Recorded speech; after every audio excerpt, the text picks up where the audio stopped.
Everybody, I'm Jeff Daugherty. Welcome to the new Cosmic Knowledge Channel. And as always, on Sunday morning, if it's 9 a.m., it's time for Not Your Normal Sunday Show, coming to you live from the Matthews Studio in the NCK Bunker in Clearwater, Florida. And as always, joined by my good friend, Mr. Wayne Steiger, out west of here. Hello, how you doing, Jeff? Hello, everyone in the world out there. Well, Wayne, I got to tell you, if I've been better, I don't remember when. Well, that's a good place to be. That's a healthy place, Jeff. That is. It is. And it's pretty amazing when, you're doing your work and you're doing what's right. And, sometimes you get to the place where like, you know what? I'm great with me. And even if I'm alone the rest of my life, I'm right where I want to be. And you accept that and you get used to it and you're in a great place. And then a lot of times great things happen to you. And that's where I am. And it is good to be me right now. Let me tell you something. I love that line in Wall Street where Charlie Sheen's coming in, Bud Fox, and she says, well, Bud, you're looking, she says, Bud, you're looking great today. And he said, never was that innocent to begin with. Ain't that the truth? Ain't that the truth? Well, buddy, I am happy to hear that. It seems to be a season, and it's really odd how things go. For some, a season opens up and it can be very difficult time. Right. You're into a time, I think, of where you got closures and new beginnings. I know for myself, very much the same way. Friday was a freaking phenomenal day. I can't tell you in many, many ways. And I just have to thank people in our community, and I mean specifically people like Heidi Vandenberg. I mean, her readings have been spot on. Trisha G, same way. Sue G. And Jeff, it's coming to pass. I'm sitting here just going, holy crap. These ladies know what they're talking about. Yeah. Aren't you and I kind of really, I look at it like this. I'm going, well, we're the beneficiary of this one. Wayne, the more I get to know people, like Heidi and like Jenny and like Sandra D'Angelo, the more I realize that I'm really an amateur, and we're in the midst of greatness, and I'm the amateur in the room, and I'm just watching around and I'm learning, and it's a great place to be. It's wonderful, wonderful. Well, I'm happy for you, my friend. Definitely. So what's happening? Hello in Thailand. Thank you for joining us from Thailand today. Hey, what is it there? Evening? No, it's in Thailand. I thought you were talking about in Clearwater. Like, no. Morning. I'm trying to say probably sometime, 8, 9 o'clock at night? I have no idea. I've never been to Thailand. One of the few places I haven't been. Okay, well, it sounds like it's a beautiful, beautiful country. That's all I know. Wayne, it really seems like within our community, within the alternative thought community, there's a lot of new ideas being opened up. There's a lot of new vistas being opened up. There really is, pardon the gratuitous plug, a lot of new cosmic knowledge springing out in the world today. It's the spigot has been opened wide open, and I think I know that. Let me just say, I have an opinion as to what may be the reason for it. Wayne, do you ever get the feeling that you're trying to drink out of a fire hose? Yeah, seriously. And then when you figure out that, you try to say, well, all right, maybe I can put my cup there. And the cup goes out, and you're going, well. And let me say this to you. Kudos, congratulations, thank you so much and I wish that I had done this a long time ago, for bringing Warrior Princess to the fore. What just a beautiful angel of an individual. I watched with tears on her work and her dedication. And I tell you what, it's a cliche about a heart of gold, but whatever is the most precious substance in the known universe, that's what Warrior Princess's heart is made out of. Thank you for saying that, Jeff. And you know her as well as I do. And I really got to know her Friday night. And I think that we should continue to support her efforts with this food pantry. And I love the fact that this woman gives unconditional love. Right. And with no cords attached to it. Absolutely. And I don't know the total yet on this, but I do believe, I know we raised half of our goal. and the goal for that night was $500. And Deborah Tucker, still have to give her a big shout out. She gave $100, didn't Yes, she? she did. Yes, she did. And there were a number of people who are giving. As I said, I wanted to do the campaign of $5. You know, everyone can afford $5 somewhere along the line. And I said, even if you don't have an electronic way of doing it, put it in the mail to her. So I told Lois, I said, I hope that you just keep coming to your mailbox and there's just more and more Lincolns waiting for you. And something tells me that woman knows how to squeeze 7 cents out of a nickel. Woo, I'll tell you. I mean, she'd fit well on President Trump's budget committee. She really would. She would. She's probably overqualified. Exactly. She said that so far about $320. And I want to thank people as well, because last Wednesday, Sandra and I kicked off our show, Serpent and Dove. And I think she was at $475 or something like that for subscribers. And I really asked everybody to step up and get over 1,000 by her birthday, which is June 5th. And we're already very close to 700. So she's rolling right along. Well, I think Warrior Princess, I'm glad to hear that, about 320. And so, you know, there was I think there was 120 given in cash on that show. And yeah, and I think that she needs to be learned about. I hope that the mainstream news media picks her up. Absolutely. You know, and I'll just give the shout out to the news stations there in Shreveport. Y'all folks need to cover that. That's a good human interest story. Absolutely. That is. And, excuse me, Warrior Princess, if you would, people are asking where they can send help to you. So feel free to put it right into the chat room where people can send chat or support for you. And, you're more than welcome and more than happy to do that. And Wayne, I talked a little bit about a few days ago about the pendulum and how when pendulums swing, it's natural. Like right now, we're all the way over into the male side of things. Mm-hmm. When a pendulum swings, it goes all the way back to the other side. So I was kind of lamenting the fact that it seems like we'll have to go from hypermasculinity all the way to hyperfemininity. But when I see people like Warrior Princess and Heidi and Jenny and Trisha and Sandra and the list goes on and on and on, maybe it won't be that bad. It's long overdue. I think that that's the way it will. And when you do that swinging again and just let it hit to zero neutral point. Okay, I'm going to move this for a minute. Yeah. So now watch what happens. It'll eventually find center.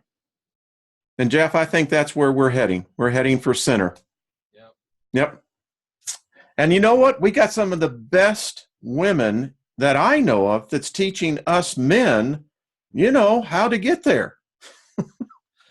Absolutely. And, it's more than us just learning from these powerful women. It's more than us, doing what we can to make place and room for these powerful women. It's also learning how, as men, to tap into our own feminine essence and our own feminine energy. Yeah. And bring out the sacred feminine in ourselves as well, achieve real balance. I agree. And, men do cry. Men cry. Real men, it's like that. Who was the movie White Men Can't Jump? Right. Well, real men cry. I mean, I think that's the great compassion side of us. And that is that's the feminine dove side of us that we need. Yeah. Well, that sounds like it's going to be a good show. I like it. It's powerful. We got good stuff going on. I think we got real good juju in this community. And of course, we have our challenges, and nothing's ever easy. Nothing worth having is ever obtained easily, generally speaking. So I think it's exciting times. I think it's definitely challenging times, but I am convinced, Wayne, that we are well worth it. And Sandra says that every king needs a queen. I agree with that. And I think the reverse is also true. Very much so. I mean, I say this all the time. What Lynn, my wife, taught me was really what love was really about, and it's about two individuals learning that, let me just expand on the point you said about challenges.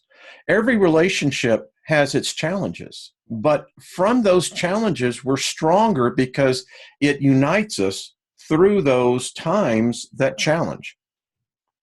That's true. And when I just hit with something from what Sandra said, there's an old, I believe it's a Shakespearean saying or a Francis Bacon saying, however you want to look at it, that says, uneasy lies the head that wears the crown. Mm-hmm. That's how a king is or a queen is when they try to go it on their own. But if a king has a queen, if a queen has a king, and the two are in alignment and in power, now there's somebody to watch your back. So you don't have to lie. Your head doesn't have to lie so easy when you wear the crown or when you're operating through your crown chakra if you've got a good partner with you. Keeps the flow. Yeah. And getting back to your point when we started on this conversation, that's where I think the downloads are coming. I think people are getting the flow, the blockages out, and I think this is the result of it. Hello, Nigel. Way over in either China or Australia. I'm not sure where he is right now, but now we Nigel. have somebody else that's probably very close to the time zone of Thailand, I would think. Probably. Yeah. Well, hello. Good day. Good Monday. Is it Monday over there? I bet it is. I think it Wayne, is. why?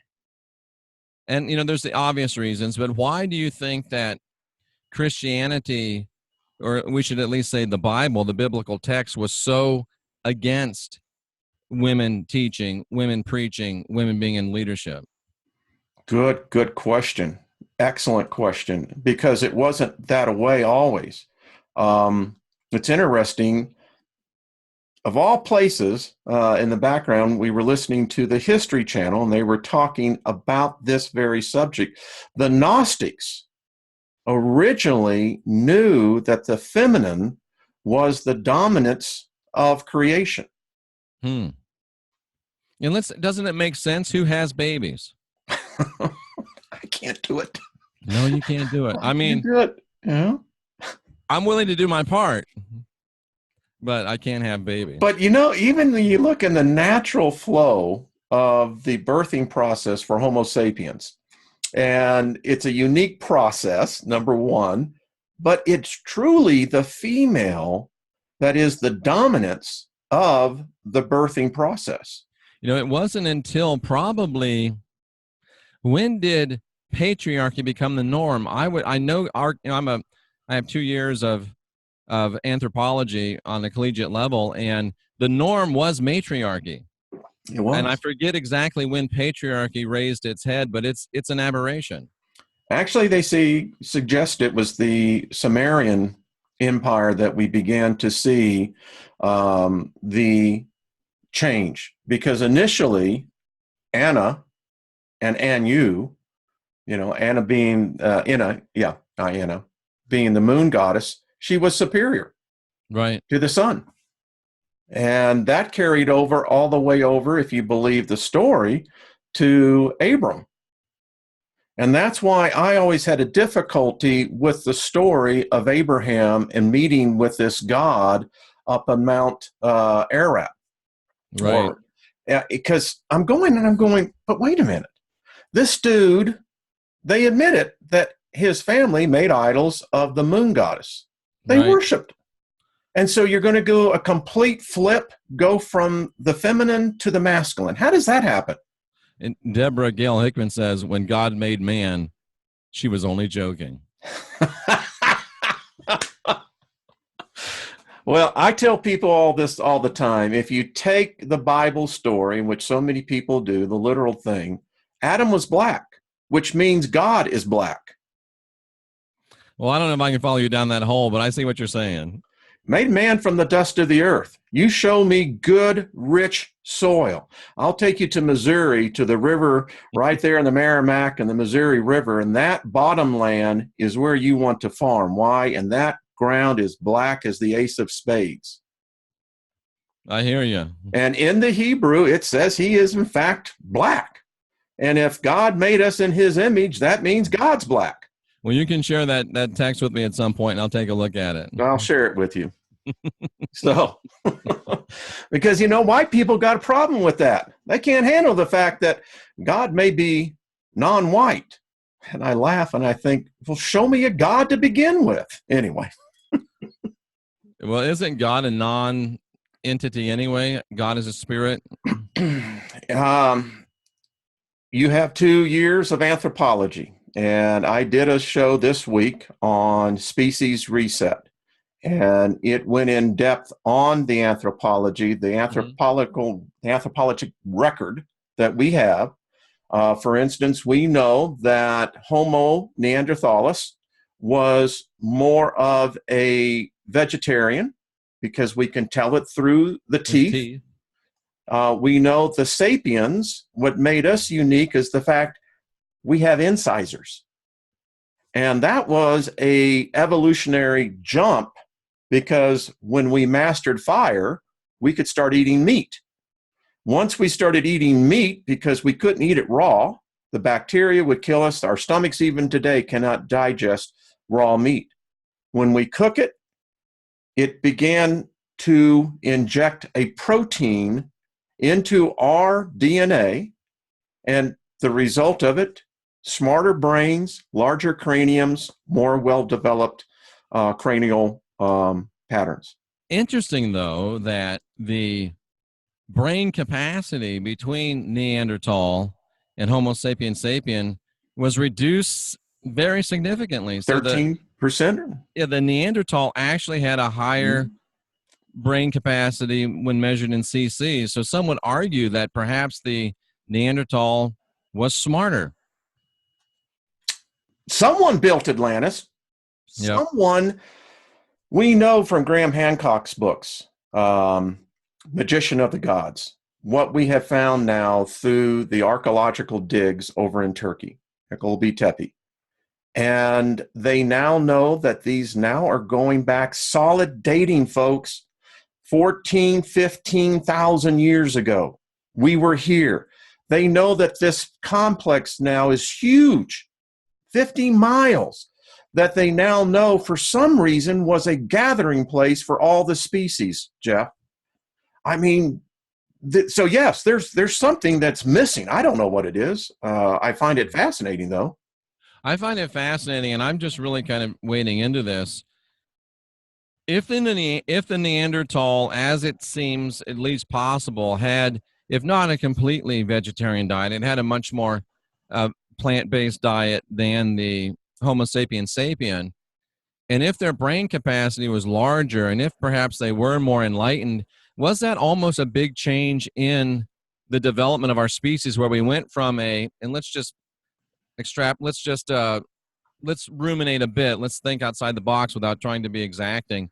If they were mainly plant-based, if they did have a higher brain, they had more brain capacity, if they used more of it and they were more enlightened than us, can we make the argument that maybe a plant-based diet would lead towards a more enlightened species, or is that taking it too far? Oh, no. I believe we were. I contend we were invaded. I really do. It's the only answer I can come down to, is that something happened to us. And I think you're right. I think that... Wayne, warrior princess, white Jesus, black Jesus, I bet neither one shows up. Quote of the day. She be right. They're both plastic.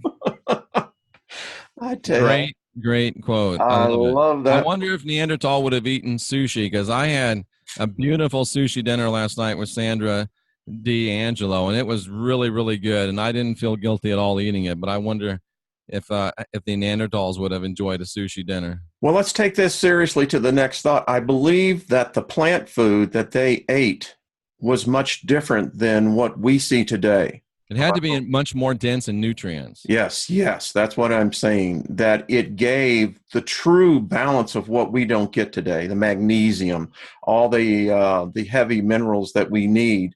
I think that the earth supplied that and supplied it in abundance. Absolutely. And there's no doubt, if we're talking about just objective empirical research, that the soils of today are tremendously depleted, and they're nowhere even close to what the soils used to be. So, no. Eating vegetables isn't as sustaining as it used to be. And let's face it, eating the meat that eats the grass probably isn't as sustaining as it used to be as well. So we probably really should look towards finding some appropriate supplementation for our bodies. I absolutely agree with you. So I've been thinking about this 70,000, and I'm going to work with Dr. Albers, Claudia, our resident physicist. And I want to start seeing if we can go back maybe 70,000 years. There's models already that you can do this with, and see if maybe our sun had an impact on an event that took place. And I'm telling you, I'm reading this book here. It's called, as you can see, Flare Star. And they're contending, get this, about 70,000, 100,000 years ago, Saturn was literally next door to us. Absolutely. I think that's true. That Saturn was what they call the golden light. And it was the era of what they call the golden era of man. And this scientist is contending something happened to our solar system that changed us as well. I agree 100%. And there was definitely the appearance of the skies from Earth is not the same today, is not nearly the same as it used to be, even within the lifetime of humans, the memory of humans. Well, Jeff, doesn't it say, and you're the resident Bible scholar here, that in Genesis it Don't talks hold that about, against me. We won't, not until we light the match. But anyway, that the firmament had changed from what was the original creation, that the firmament, because we know of Noah's flood, it talks about the firmament changing. And I think that as much as I don't go with the Bible, it gives us clues. It does give us clues. And there was at least one upheaval in the firmament between Genesis 1:1 and 1:2. And also, and I contend that it's the same upheaval, but if you look at the commonly accepted biblical narrative, there was one upheaval between Genesis 1:1 and 1:2, and then the Noahic upheaval. I contend they're the same event, but yes, the firmament underwent a time of great upheaval. Absolutely. So we're getting now coordinating points coming together that says something happened. And there's no doubt from any objective scholar, there's no doubt that there was a tremendous cosmic or catastrophic event that struck the earth. And now I guess the question I have from that, did we then become so traumatized? The record shows, again, 70,000 years ago, besides Homo sapien, as you said, there were 6 other species that occupied the planet. We know that the species interbred with one another. We know that. And then for some reason, all the other species died out except for the sapiens. You know, the thing that springs to mind is that the sapiens probably learned how to master the art of warfare. And had the fallen nature. You know, it's so amazing. You got the Bible that says, love your neighbor. But if you look through the Old Testament, what did they consistently do? They killed their neighbors. Well, Lynn and I were talking about this last night. So Jesus said in Matthew that if a man so much as looketh upon a woman and lusteth after her, he's already committed adultery in his heart. Right. Did he or did he not say that? Now in Exodus 10, it says that Yahweh sought to kill Moses and bound Moses and Zechariah. And it was Zechariah who made a pleading to Yahweh and made a blood sacrifice by cutting basically Moses' dick, giving him a circumcision, throwing the foreskin out, of which then Yahweh consumed it, enjoyed the smell. I'm asking myself, well, didn't Yahweh have murder in his heart?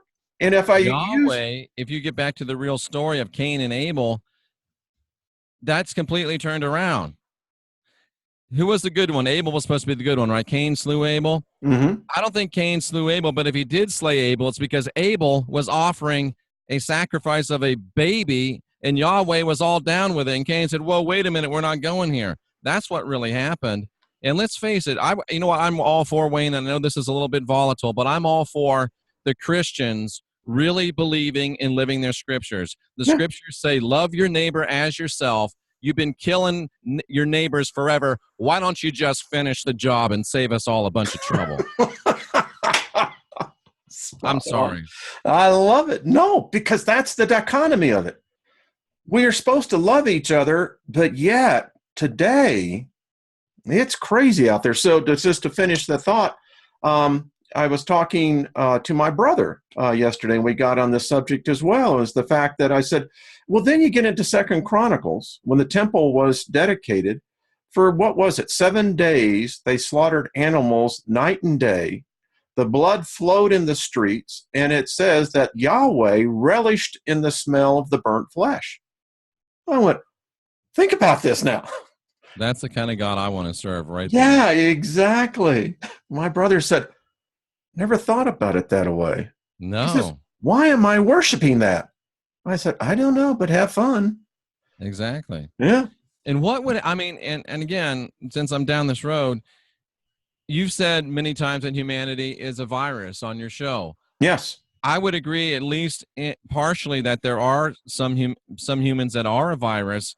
And if the universe is a living organism, and if there is a virus that is demonstrably destructive to the environment, to other animals, even to people's like other forms like itself, if there was and is demonstrably shown to be a virus like that, and if it is localized within a certain geographical, philosophical, or religious location, wouldn't the smart and prudent organism act in the same way we would if we discovered a cancerous growth within our organism? Wouldn't they expunge it and remove it? You're hitting on a subject that I love this. I love the synchronicity. So, you know, you smell what the Lord's got cooking. So I did this thing about demon possession, right? And I gave, 6 potential scenarios, because as I ask about demons, when did demons become religious? I mean, I saw that show. Yeah, is a demon Southern Baptist? Is there one that's Muslim? Is there another one that's Hindu?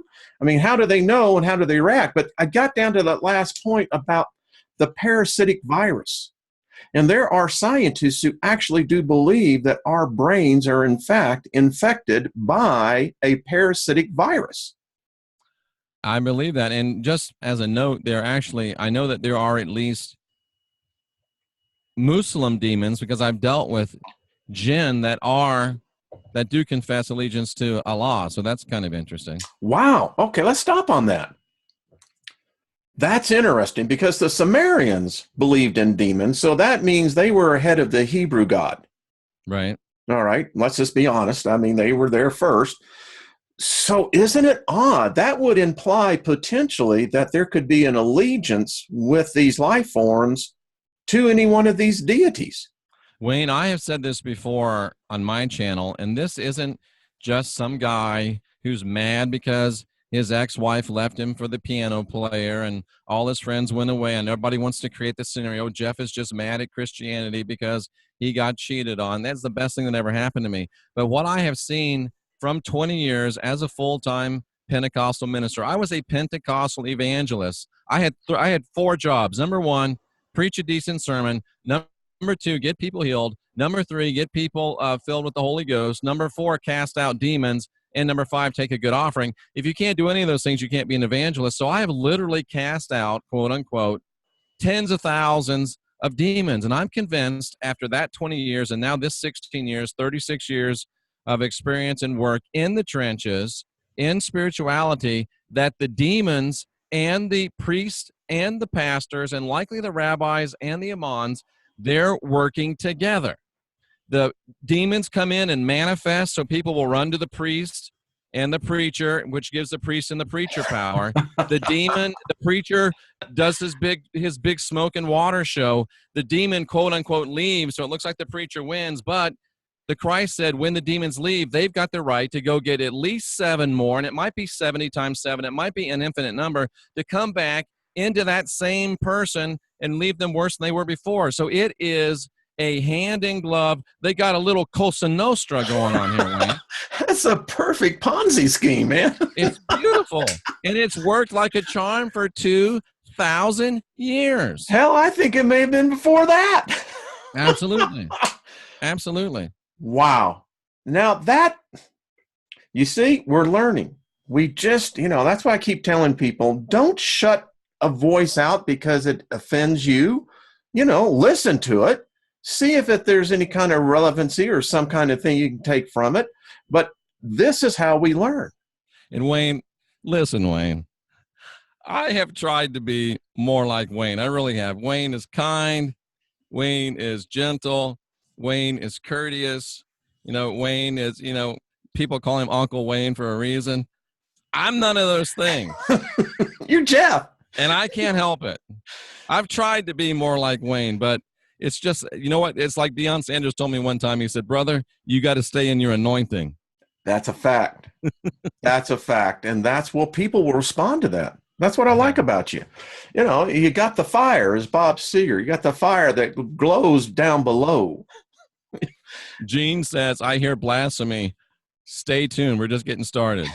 Blasphemy. So let's get this right. So who are we blaspheming against? I ask this. If you're a Christian, is God a Christian? Because if God isn't a Christian, then why are you? Now, if he's not a Christian, or if he is a Christian, when did he get to his conversion? Because at one time he was Jewish, and then the time before that he was Hebrew. And who knows what he was before they were in Hebrew? That's his dead. I don't know. I don't have a problem with it. I told people on my radio show, and I said, I have made it my mantra. The whole thing of my life is that I want to wake our species up. All sapiens, let's come together. Let's have a council of all sapiens, not the UN, and let's demand these gods manifest. Time to put the big boy britches on. Time to stop wearing the diapers. If there's a God, any God, Muslim, Jewish, I don't care, Hindu, Christian, time to see them pony up to the stage. Manifest before us, show us that you're real, and then we can get on with this. Because I'm fed up with the sapiens dying every day to these unseen gods, to an unseen dogma that doesn't do us any good. All right, that's my commentary. 51 Project just answered the question for us. He said, or she said, that God started as a Scientologist. I knew L. Ron Hubbard had it right. I knew he had it right. And I actually interviewed L. Ron Hubbard the other day. Did you really? Yeah. What kind of a guy was he? Well, let me tell you, and I threw in a lot of control questions because I wanted to make sure I was actually talking to LRH, and I'm convinced that I was. He told me that he made a mistake about Zemu. He told me that he would never join, he would never recommend anyone to join the Church of Scientology. He told me that the church had him knocked off. And he also told me that Tom Cruise will leave Scientology by 2020. Other than that, it was an uneventful conversation. just the small little points. Just the small little thing. Yeah. Well, then it gets back to the whole thing when we get into this thing. I told you on a text on Friday. So we have the name Jesus, J-E-S-U-S.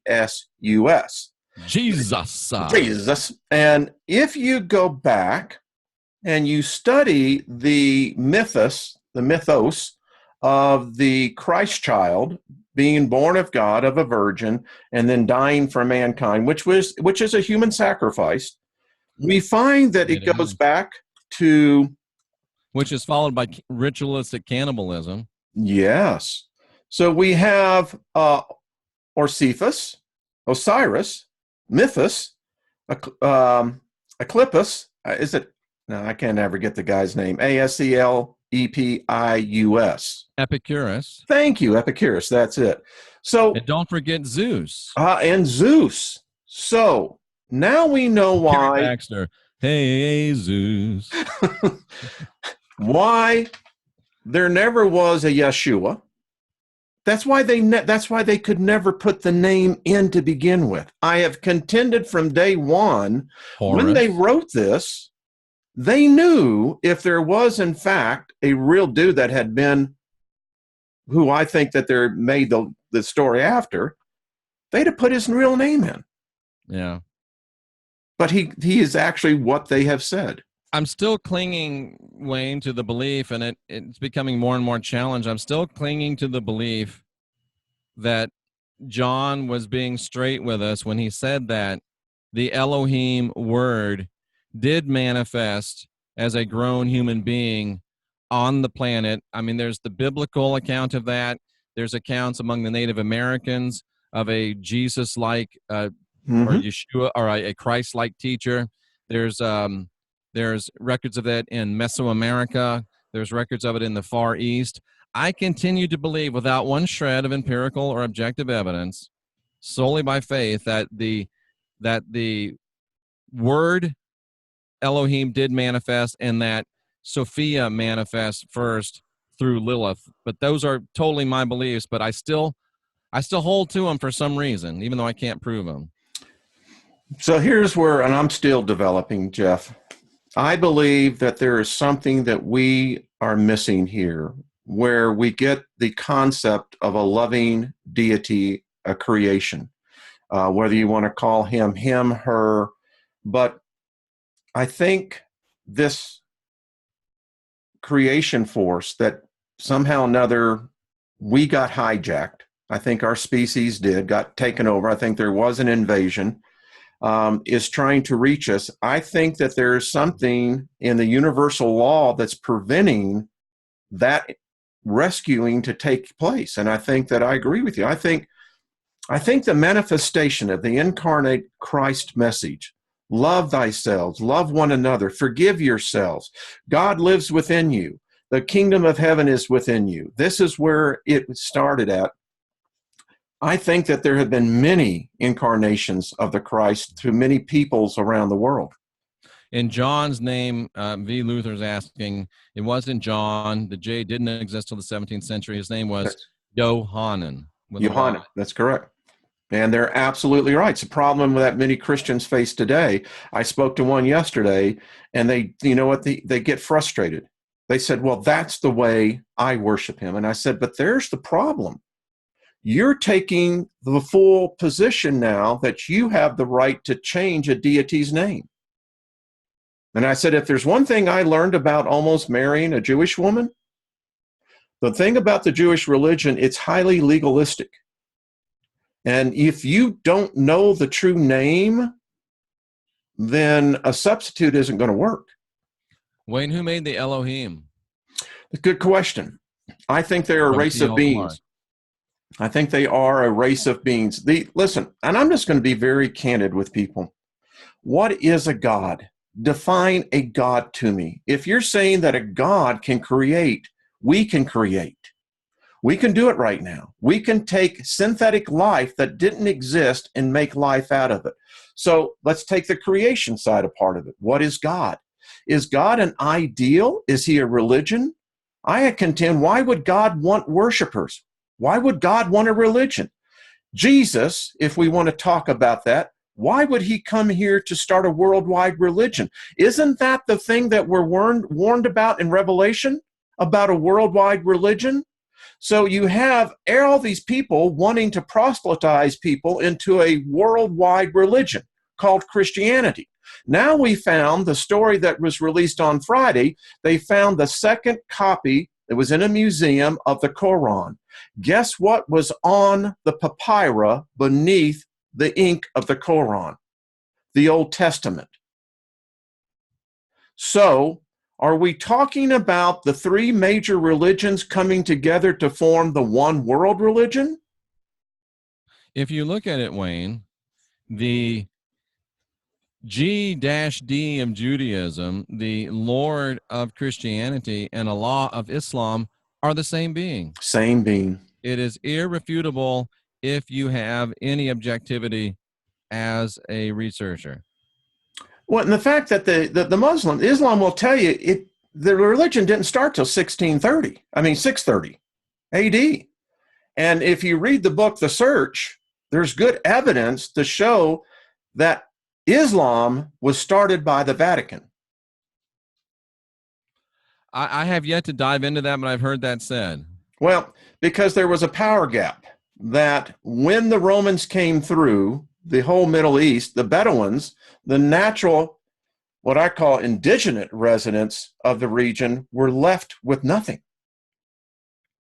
And as a result, the same mantra for the Christian religion is about control, is that they set out and they started this and they put the story of Muhammad getting on a horse. And why Jerusalem? Again, and then there's another thing. What is the true name of Jerusalem? Because J didn't exist until 1657. It was Yarushalayim with a Y. Why? See, isn't that interesting? I'd love to see some history books that would state that. So I don't know. It seems all contrived to me. It is definitely contrived. I mean, it's amazing. And then there's so many, the more answers, every time you find an answer, it brings up more questions. And that's really the fun of it. But I'm like you, Wayne. All of these, it's kind of interesting with the gods. Yahweh claims to be the biggest, baddest SOB on the planet. Where are you, Yahweh? I repeat what Wayne said. Where are you? When is the last time you actually showed up?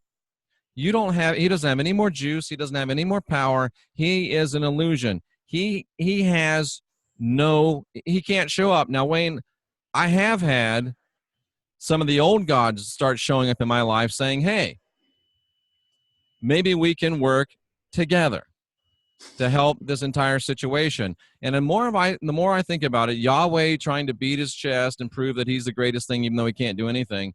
The other gods coming to us and saying, hey, let's work together. AI doing everything it can to scramble to try to create something that is better than a superhuman. I think they know that we're this close to figuring out who we are, this close to figuring out that we are divine, we are sovereign, we are free, and we're about to stop whining, why doesn't God do something?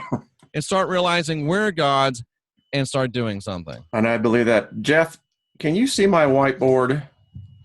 I can, but I can't read what's on it. I'm going to show you something. I wrote this from a dream. I got up. It says right here. This wasn't one of your old LSD dreams, was it? No, I'm actually starting to take this supplement. Pineal concentrate. Is that from Get the Tea, or where's that from? This is from Progressive Laboratories. Pineal concentrate. Let me write that down. I had this most vivid, lucid dream. And I'm doing an experiment right now. I have the cod fermented. Hold on one second. All right. Give me 1 second, Jeff. I'll let you take it over. Hold on a second. Jerry makes an interesting statement here that the straw man or the scarecrow wanted a brain. And, of course, the classic Wizard of Oz story. And it always tickles me because, down here in the South, when we think something's funny, we get tickled. And I get these emails from guys that are talking about, there's 2 or 3 of them that I get. The Wizard of Oz tells the story of biblical Christianity, and they start going down and naming everything. And I just laugh because the Wizard of Oz was written by a guy who was a spiritualist that hated Christianity. It is a spiritual metaphor, got nothing to do with the Bible, ladies and gentlemen. So, Jeff, I'm taking this too. Fermented skate liver what? Liver oil. Wow. It works. What do you mean it works? Well, I started taking this because who was it? Was it not David Mead? Trying to think of the other guy. Gaia. David Wilcock. Thank you. What's the one called, the fermented skate? Yeah, it's Blue Ice fermented skate liver oil. Okay. And so I said, okay. I spoke to Jennifer Collins on this, and I said, okay, well, I've heard about the pineal gland. How do you know if it's working or not? I don't know.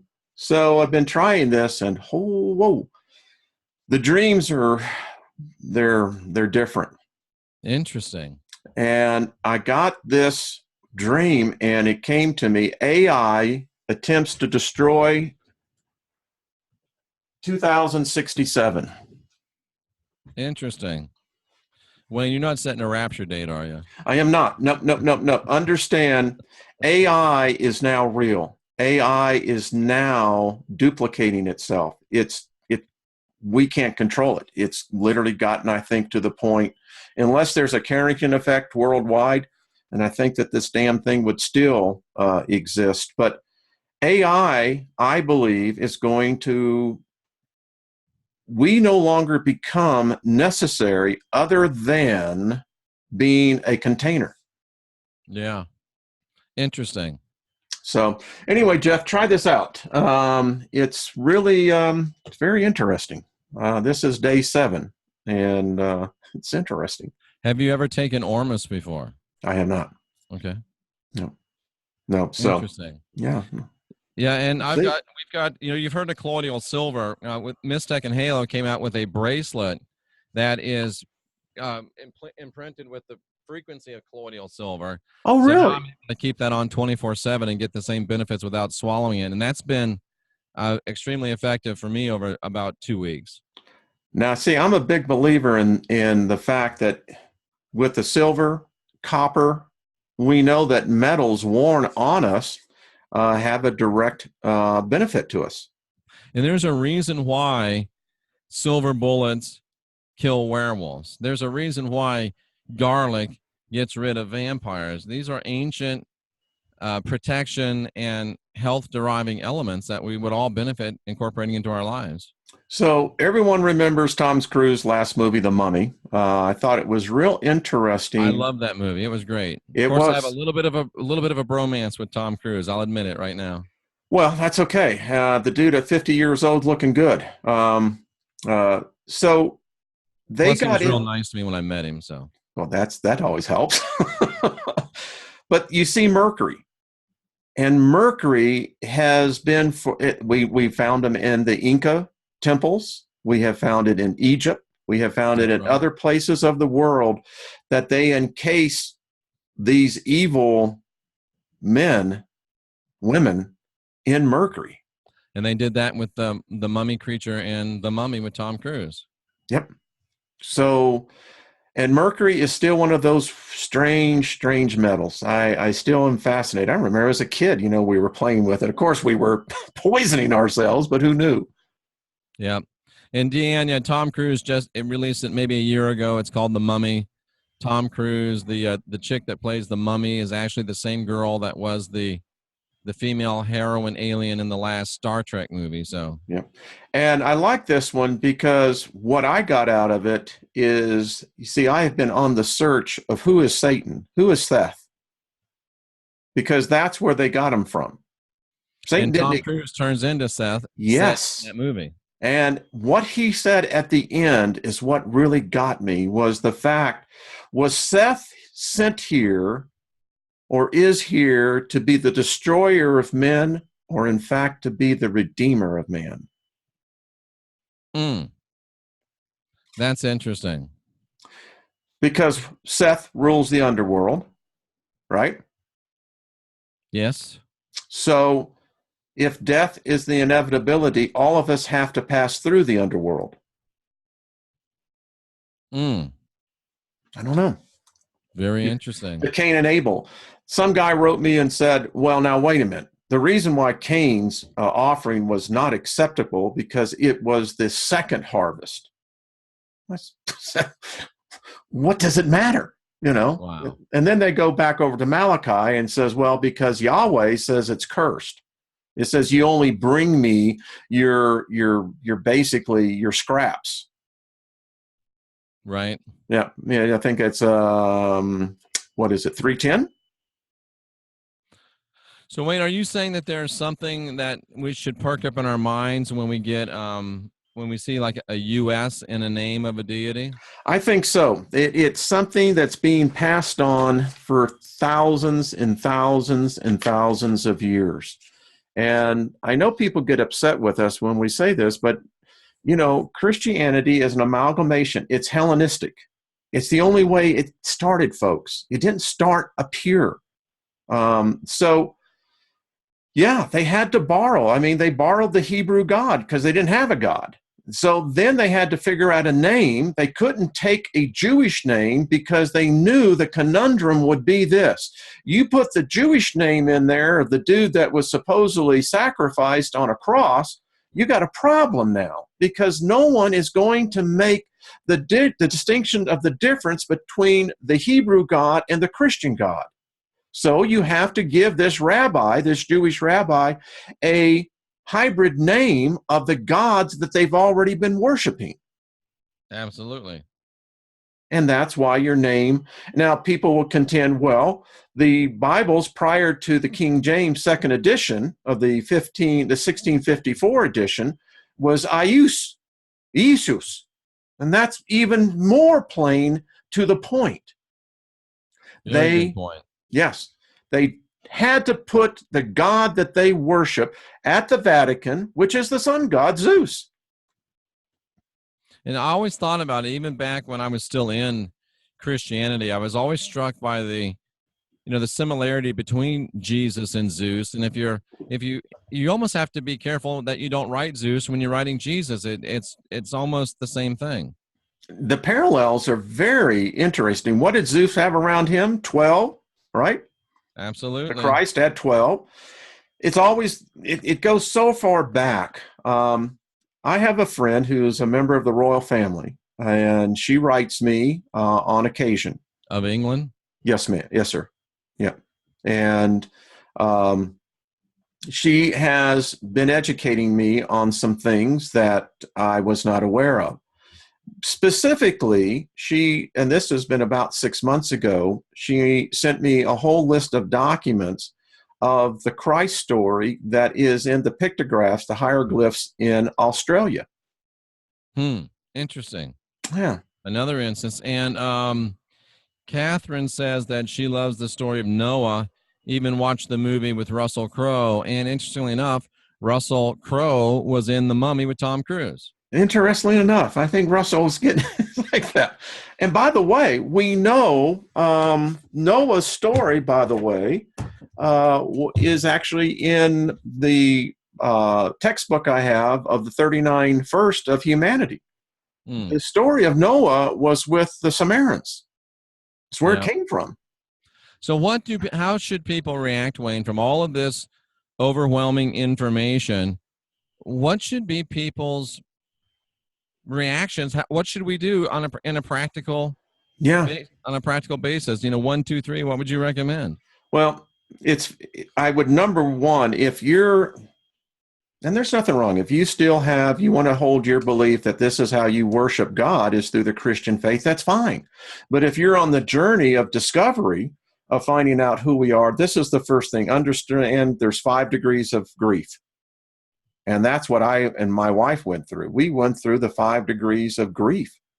And once we got over that, then you need to take inventory of yourself.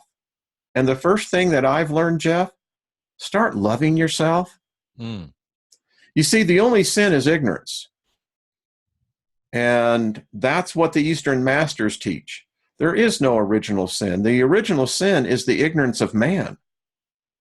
And if we will stop condemning ourselves, judging ourselves to the point that where we kill each other, where we no longer respect the bodies that we've been given, then you're never going to enjoy the journey. And Wayne, there's almost an excuse for humanity up until about 50, 60 years ago, because back in the beginning, most of us didn't have the ability to read and write. We didn't have the books to read and write for ourselves, so we had to rely on the clergy. And then came the printing press, and it got a little bit easier, but still everybody didn't read and write. So then we could depend upon both Catholic and Protestant clergy. And that's the way it kind of went for a while. And then, you had to have a Bible college degree to be able to read the Greek and Hebrew, so we had to keep depending upon preachers and teachers. But now there's this thing called the internet. And you can learn to go to a place like BibleHub.com. I don't get paid for that, nothing like that. If they knew I was using it, they'd probably block me. But if you go to BibleHub.com, you can know everything about the original scriptures that a seminary level PhD seminarian can know. So now you have moved from, to me, ignorance is lack of information. Yeah. Stupidity means the information is out there and you still don't choose to incorporate it. So I don't know if ignorance is a sin, but I'm pretty damn sure stupidity definitely is. And like Ron White says, you just can't fix stupid. That's great. I love that. I'm going to have to use that. Ignorant. Yeah. Okay. Yeah. Because definitely stupidity is. And but Ron White was wrong. He meant, I know he meant, you can't fix somebody else's stupid. You can only fix your own stupid. Yes. Jeff, I'll just say this, and boy, this hour just goes by too quick. Absolutely. And I have to stick to the hour schedule, unfortunately, today. I'll just share this to you. I used to wake up at a time, and the first thing my mind would go to is saying, I need to pray. And I need to, first of all, ask for forgiveness of my sins again. I just woke up. I guess I sinned during the sleep, But it was always this mind coitus battle, my sinning. And you get so confused in this. I wake up now in peace. It's quiet. My soul, my spirit is quiet. And it's phenomenal to wake up to my thoughts. Wow. I gotta make a confession. When I wake up now, the first thing I think of is 5'2", 110 pounds. But well, but it is peace. It is peace. Absolutely.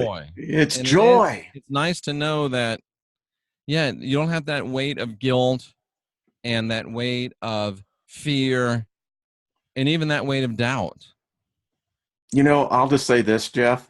My wife and I were talking about this. I'm looking forward to the journey. Absolutely. Now, this is a leap for me, folks. This is an evolutionary leap. I am more looking forward. Now, I'm loving life here, but boy, I'm getting more and more excited about what potentially waits ahead. Because we're just getting started. Yeah. Don Knotts. Everyone remembers Barney Fife, right? Yeah. The man died laughing. His daughter is now doing a tour of which she's talking about dying hilariously. She said that she had to walk out of the room. She said they were in stitches, her and her mother. And when she walked out, Don passed.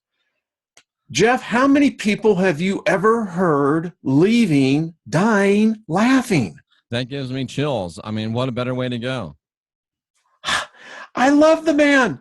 I'm sending you my love, Don, because it's the same thing here. When it hit me, I said, why the hell aren't we teaching this? Yep. And I don't know if you heard the first show that Sandra and I did, but I think Sandra has hit upon one of the most profound spiritual teachings of the last quarter century. She has asked, and we've begun to study, why don't we have spiritual wills? Ooh. Listen, I told you when I first met Sandra that said the woman is gifted. So no doubt about it. Yeah. No doubt about it. It's a great gift to bring to Sapiens. And Wayne, what a great gift it is to have 200 plus people and all of these people that subscribe to our channels and honor us with the most precious gift they have is their time. Because guess what? Time is the only asset that once spent can never be recovered. And it is a tremendous honor for you folks to choose to spend your time with us. It's a tremendous honor for you to choose to spend your time looking at the New Cosmic Knowledge channel. I thank you, and I appreciate you, and you honor me with your presence. And so do you, Mr. Steiger. I appreciate it. Jeff, I like you. By the way, we started doing these shows last August, I think. It's been a while, hasn't it? It's been a minute. It's coming up on a year's anniversary. So we've both seen people in our lives, you and I, people can watch how we learn, how we evolve, and how we change. And there's been some times where Wayne's been upset with me, no doubt Hey, about it. listen. But iron There's some sharpens times where we iron. haven't agreed. Yeah, iron sharpens iron. People don't understand that. You know, the great thing about Proverbs, read them. They work. No. They really do. They I'm really glad you do. got it, Elizabeth. And you know what? We may even disagree again, but one thing that I don't think will ever be is disagreeable. No. You're a good soul, and I Love you, my appreciate you. friend. Love you too, dude. And I love every one of you in this chat Thank room. you, everyone. I almost said I worship you. It hasn't gone that far, but I do honor each and every one of you. And Wayne, I'm going to go ahead and sign off All right. right here, if that's all right with you. Good. You guys are the Gospel Truth Army.